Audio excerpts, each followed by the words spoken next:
শিক্ষার্থীগণ, আশা রাখি ভালো আছো সবাই। তো আমি আজকে তোমাদের বাংলা উপন্যাস আলোচনা করব। উপন্যাস হচ্ছে 1971, লিখেছেন হুমায়ুন আহমেদ। হুমায়ুন আহমেদের 1971 আলোচনার পূর্বে হুমায়ুন আহমেদ সম্পর্কে একটু জানব। হুমায়ুন আহমেদ জন্মগ্রহণ করেন 13ই নভেম্বর 1948 সালে নেত্রকোনা জেলায় মোহনগঞ্জ উপজেলার কুতুবপুর গ্রামে। তিনি মাধ্যমিক পাশ করেন বগুড়া জিলা স্কুল থেকে, এইচএসসি পাশ করেন ঢাকা কলেজ থেকে এবং উচ্চতর শিক্ষা হচ্ছে ঢাকা বিশ্ববিদ্যালয় ও PhD degree North Dakota State University যুক্তরাষ্ট্র থেকে। এবং কর্মজীবনে তিনি ছিলেন ঢাকা বিশ্ববিদ্যালয়ের শিক্ষক। তাছাড়াও কথা সাহিত্যিক, নাট্যকার, চলচ্চিত্র নির্মাতা হিসেবে খ্যাতি অর্জন করেন। তার উপন্যাসগুলো, অনেকগুলো উপন্যাস আছে তার। তিনি শুধু উপন্যাসে নয়, চলচ্চিত্র নির্মাণ করেও তিনি অনেক পুরস্কার পেয়েছেন। তার চলচ্চিত্রগুলো হচ্ছে অনেক চলচ্চিত্র তিনি লিখেছেন, তৈরি করেছেন। হচ্ছে যে শঙ্খনীল কারাগার আছে, আগুনের পরশমণি, শ্যামল ছায়া, শ্রাবণ মেঘের দিন, এরকম কতগুলো। তারপর হচ্ছে যে আগুনের পরশমণি তো চলচ্চিত্র পুরস্কারও পেয়েছে। তো তার সম্মাননা এবং পুরস্কারগুলো আছে: বাংলা একাডেমি পুরস্কার, 21শে পদক, শিশু একাডেমি পুরস্কার, তারপরে হচ্ছে লেখক শিবির পুরস্কার ইত্যাদি। এবং তিনি অতীশ দীপঙ্কর স্বর্ণপদকও পেয়েছেন। তিনি 19শে জুলাই 2012 সালে মৃত্যুবরণ করেন। তো আমরা এই উপন্যাসটিতে 1971 সালে যে ঘটনাগুলো, এই মুক্তিযুদ্ধ চলাকালীন বিভিন্ন ঘটনা ও সেই সময়ের কতগুলো বিষয় নিয়ে এই উপন্যাসটি প্রতিফলিত হয়েছে। সেখানে নীলগঞ্জ একটি গ্রাম ছিল, পাকিস্তানি হানাদার বাহিনীর সেখানে আগমন ঘটে এবং সাধারণ মানুষ তা দেখে খুব ভয় পায়। হ্যাঁ, রাতের অন্ধকারে পাকিস্তানি সেনাদের গ্রামে আকস্মিকভাবে আগমনের চিত্র এই উপন্যাসে সুন্দর করে তুলে ধরেছেন। আমরা পড়তে উপন্যাসের বিষয়বস্তুগুলো জানতে পারবো। সেজন্যে আমাদের উপন্যাসটি পড়া দরকার জানার জন্যে। তাছাড়া তো তোমরা জানো যে উপন্যাসে যে সহপাঠ বইটি থেকে তোমাদের 20 নম্বর আছে পরীক্ষায়। 20 নম্বর হচ্ছে উপন্যাস থেকে 10 নম্বর এবং নাটক থেকে 10 নম্বর। তো উপন্যাস হচ্ছে এই যে 1971, এখান থেকে তোমাদেরকে 10 নম্বর পেতে হবে। তো সুতরাং অবশ্যই নাটকে বলো আর উপন্যাসে বলো সুন্দর করে আয়ত্তে আনতে হবে, যার জন্য পড়ার প্রয়োজন আছে। উপন্যাস আমি সহজ এবং সরল ভাষায় এবং সুন্দর করে উপস্থাপন করব আর তোমাদের বোঝার চেষ্টা করব যাতে তোমরা বুঝতে পারো। হ্যাঁ, তো আমি উপন্যাসটি আলোচনা করব। 1971, হুমায়ুন আহমেদ। মীর আলী চোখে দেখে না। আগে আবছা আবছা দেখতো, দুপুরে রোদের দিকে তাকালে হলুদ কিছু ভাসতো চোখে। গত 2 বছর ধরে তাও ভাসছে না। অর্থাৎ মীর আলী আগে যা হোক কিছু একটা দেখতো, অর্থাৎ রোদে তিনি তাকালে হলুদ কিছু ভেসে আসতো, কিন্তু 2 বছর থেকে তাও তিনি দেখেন না। সীমাহীন অন্ধকার, মানে যেদিকে সে চোখ দিতে চায় সেদিকেই তার অন্ধকার। সে একদম এখন চোখে দেখে না। তার বয়স প্রায় 70। এই বয়সে চোখ কান নষ্ট হতে শুরু করে, পৃথিবীর শব্দ ও বর্ণহীন হতে থাকে, কিন্তু তার কান এখনও ভালো, বেশ ভালো। ছোট নাতনিটি যতবার কেঁদে উঠে ততবারই সে বিরক্ত মুখে বলে, চুপ, শব্দ করিস না। আচ্ছা, এখানে যেহেতু তার সীমাহীন অন্ধকার, দেখতে পায় না, বয়স হয়ে গেছে 70। তো 70 বয়সে চোখ কান নষ্ট হয়ে যাবে, এটা স্বাভাবিক। কারণ মানুষ একদিন বার্ধক্যের ভারে তার যে দেহের অঙ্গ প্রত্যঙ্গগুলো নষ্ট হতে শুরু করে। তো পৃথিবীর শব্দ এবং বর্ণগুলো তার বর্ণহীন হয়ে যায়, অর্থাৎ কালার সে চোখে দেখে না। এবং আর হচ্ছে যে তিনি এখনও তার ভালো আছে শুধু কি কান দুটো। তো কান দুটো ভালো আছে বিধায় নাতনি শব্দ করে, এই শব্দ বিরক্ত মনে করে বলে যে, চুপ কর, কাঁদিস না। মীর আলী আজকাল শব্দ সহ্য করতে পারে না। মাথার মাঝখানে কোথায় যেন ঝনঝন করে। চোখে দেখতে পেলেও বোধ হয় এরকম আলো সহ্য হতো না। বুড়ো হওয়ার অনেক যন্ত্রণা। সবচেয়ে বড় যন্ত্রণা রাত দুপুরে বাইরে যেতে হয়। একা একা যাওয়ার উপায় নেই। তাকে তলপেটের প্রবল চাপ নিয়ে মিহি সুরে ডাকতে হয়, বদি, ও বদি, বদিউজ্জামান। এইখানে বলা এতটুকুতে বলা হলো যে তার মাথায় কোনো একটা হয়েছে, হ্যাঁ, তো মাথায় এখন শব্দ শুনতে পারে না, বিরক্ত লাগে, ঝনঝন করে এবং চোখে দেখতে পেলেও বোধ হয় লেখক এখানে বলছেন যে যদি চোখেও দেখতে পাইতেন তাহলে মনে হয় আলো সহ্য হতো না। তো বুড়ো হওয়ার তো যন্ত্রণা আছে, হ্যাঁ, এখন যেহেতু সে দেখতে পায় না, রাতের বেলাটা আরও বেশি কষ্টের হয়। রাতের বেলা একা একা উঠতে পারে না, বাইরে যাইতে পারে না। এখন কি হলো, রাতের সমস্যা হচ্ছে তল পেটের প্রবল চাপ। কেন চাপ হয় অবশ্যই তোমরা জানো, যে তাকে কি করতে হবে, টয়লেট করতে হবে, মিহি সুরে ডাকতে হয়, বদি, ও বদি, বদিউজ্জামান। বদিউজ্জামান হচ্ছে তার ছেলে। তাহলে তলপেটে প্রবল চাপের কারণে বদিউজ্জামানকে স্মরণ করেছে। বদিউজ্জামান তার বড় ছেলে। মধুবন বাজারে তার একটা মণিহারি দোকান আছে। আচ্ছা, এইখানে বলি যে হচ্ছে স্থান, তারপরে তোমার হচ্ছে নাম, আর হচ্ছে সংখ্যা জাতীয় যে শব্দগুলো, এগুলো অবশ্যই মনে রাখবে। যে স্থান দেখো মধুবন, হ্যাঁ, স্থানগুলো কোথায় করে, মণিহারির দোকান মধুবন বাজারে। এরকম স্থানগুলোর নাম সুন্দর করে মনে রাখবে, না হলে মানে যখন প্রশ্ন লিখতে যাবে তখন এলোমেলো হয়ে যাবে। তো নামগুলো, চরিত্রগুলো ভালো করে মনে রাখতে হবে। রোজ সন্ধ্যায় দোকান বন্ধ করে 7 মাইল হেঁটে সে বাড়ি আসে। কত মাইল হেঁটে? 7 মাইল। পরিশ্রমের ফলে তার ঘুম হয় গাঢ়। সে সাড়া দেয় না। মীর আলী ডেকেই চলে, বদি, ও বদি, বদিউজ্জামান। জবাব দেয় তার ছেলের বউ অনুফা। অনুফার গলার স্বর অত্যন্ত তীক্ষ্ণ। তীক্ষ্ণ মানে তার ছেলের বউয়ের। কার? অনুফার গলার স্বর মানে অনেক আছে, খুব জোরালো হয় কণ্ঠটা, হ্যাঁ, তো এরকম তীক্ষ্ণ। সেই তীক্ষ্ণ স্বর কানে এলেই মীর আলীর মাথা ধরে। তবু সে মিষ্টি সুরে বলে, ও বউ, একটু বাইরে যাওয়ার দরকার, বদিরে উঠাও। আচ্ছা, এইখানে যেহেতু তার মাথার কোথায় ঝনঝন করে, সেহেতু এই তীক্ষ্ণ স্বরটা শুনলে তার মাথা ধরে। তারপরে বউ যেহেতু, হ্যাঁ, বউয়ের সঙ্গে তো চলতেই হবে, সুতরাং বউকে মিষ্টি সুরে বলে, বউ, ও বউ, বাইরে যাওয়ার দরকার, বদিরে উঠাও। অনুফা তার স্বামীকে জাগায় না। নিজে কুপি হাতে এগিয়ে এসে শ্বশুরের হাত ধরে। বড় লজ্জা লাগে মীর আলীর, কিন্তু উপায় কি? বুড়ো হওয়ার অনেক যন্ত্রণা, অনেক কষ্ট। মীর আলী নরম স্বরে বলে, চাঁদনি রাত নাকি ও বউ? এখানে যেহেতু ছেলের বউ, লজ্জা লাগাটাই স্বাভাবিক।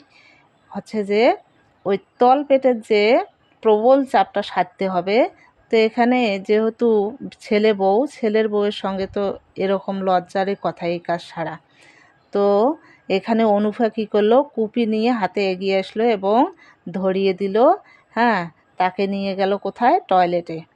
তখন তো টয়লেট ছিল না, বাহিরে নিয়ে গেছে। হ্যাঁ, চৌকে চৌখে ফসর ফসর লাগে, মনে হয় চাঁদনি। চৌখে মানে চোখে, হ্যাঁ, আর ফসর ফসর লাগে, মনে হয় চাঁদনি।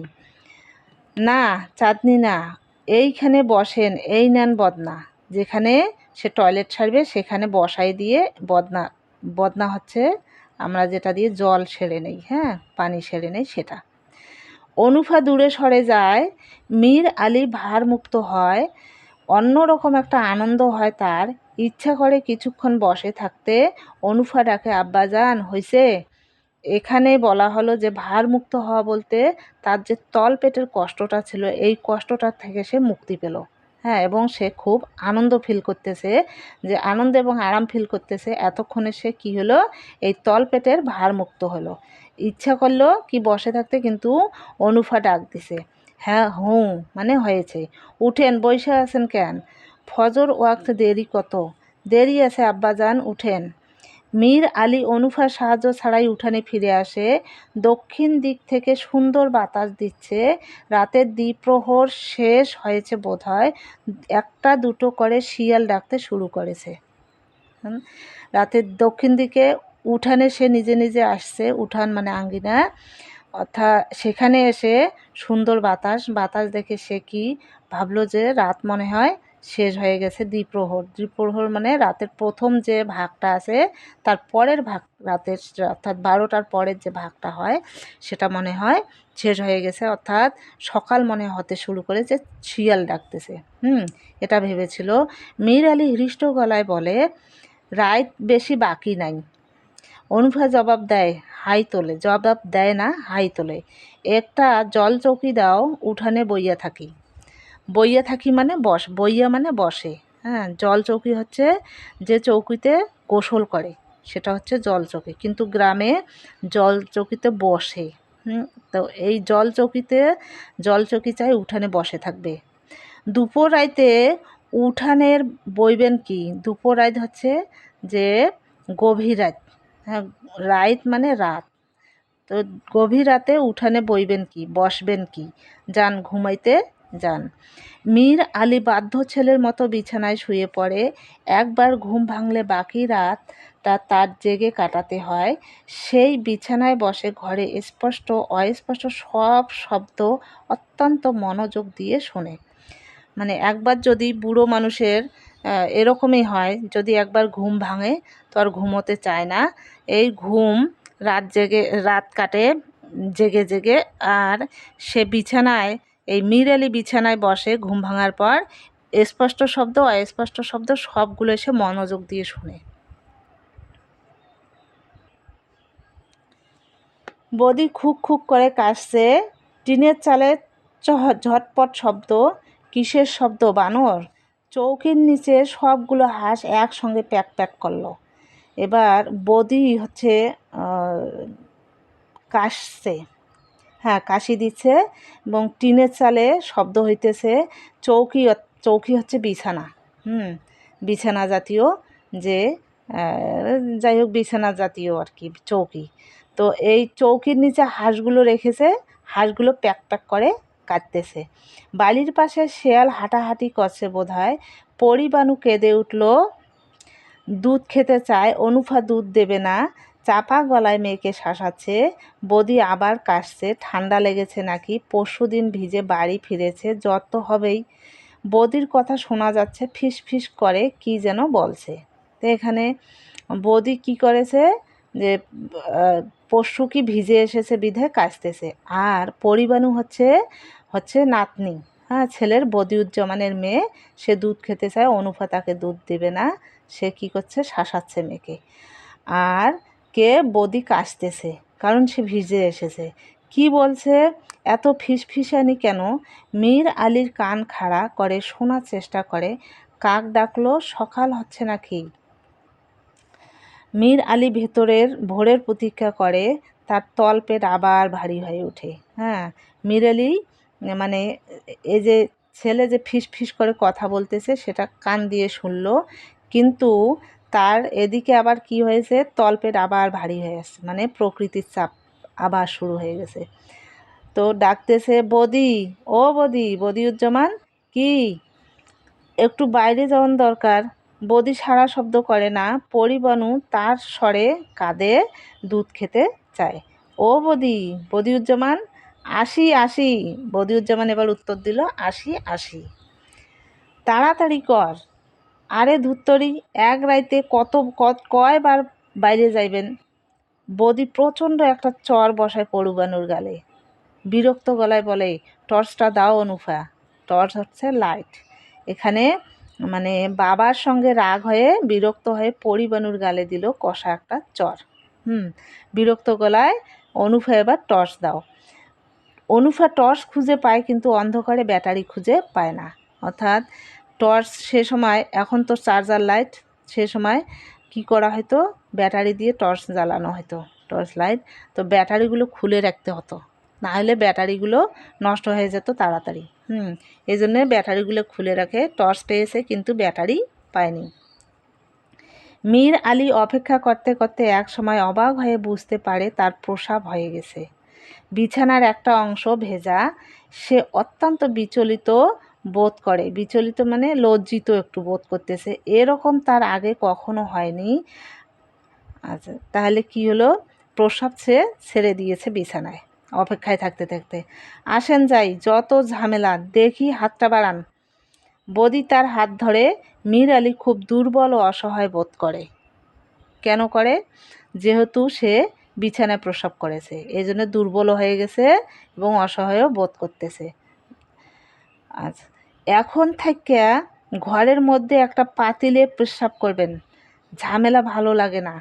আচ্ছা, মানে পাতিল এনে দিবে, পাতিলেই পেশাব করতে হবে। আর পানি কম খাইবেন, বুঝলেন? আচ্ছা, মানে যাই বলতেছে, যেহেতু অসহায় সেহেতু কি বলতেছে, আচ্ছা। বদি তাকে উঠোনের এক মাথায় বসিয়ে দেয়। মীর আলী প্রস্রাব করার চেষ্টা করে, প্রস্রাব হয় না, ভোঁতা একটা যন্ত্রণা হয়। অর্থাৎ এখানে যেহেতু সে বিছানায় প্রস্রাব করে ফেলছে আর প্রস্রাব বের হয় না, ভোঁতা একটা শুধু যন্ত্রণাই হচ্ছে, হ্যাঁ, প্রস্রাব আর হইল না। বদি হাঁক দেয়, কি হয়েছে, রাত শেষ করবেন নাকি? আর ঠিক তখন মীর আলীর সামনে দিয়ে সস্বর শব্দ করে একটা কিছু চলে যায়। কি একটা সাপ। মীর আলী দেখতে ইচ্ছা করে।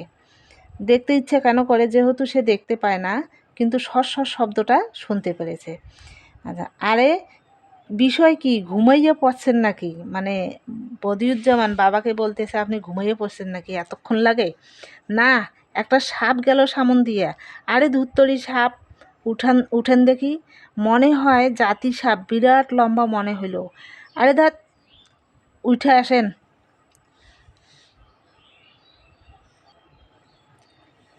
মীর আলী উঠে দাঁড়ায়। আর ঠিক তখন আজান হয়। মীর আলী হাসি মুখে বলে, আজান দিচ্ছে ও বৌদি, আজান দিচ্ছে। দিচ্ছে দেও, ঘরে চলেন।